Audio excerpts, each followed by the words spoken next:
Lagyan natin ng trellis ang ating ampalaya, guys. Ang luma naming sampayan, ginawa ko ng trellis. Lagyan ko lang siya ng net. Lagyan ko siya ng net.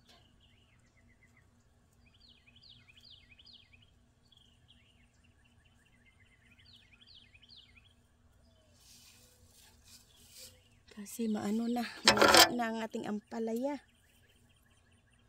At marami na siyang bunga, maliliit na bunga.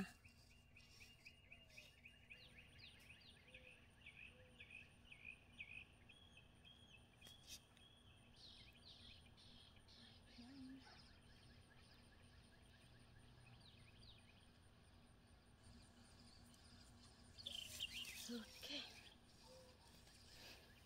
Tingnan nyo, guys. Ito yung lumang sampayan namin. Nilagyan ko siya ng ganito. Oh. Binili ko sa online. Ayan. Tingnan mo ang ating ampalaya. Tapos dito, oh. Tapos dito ang isa. So, meron ng gapangan ng ating ampalaya, guys. Ayan. Kasi marami na siyang bunga dito. Oh. Maliliit pa lang siya. Yan, meron na namang bunga. Yan, oh.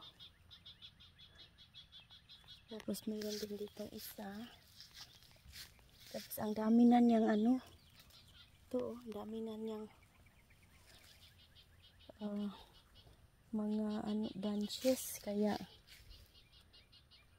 lagyan ko siya ng trellis para may anuhan siya. Okay, guys, thank you for watching. Bye.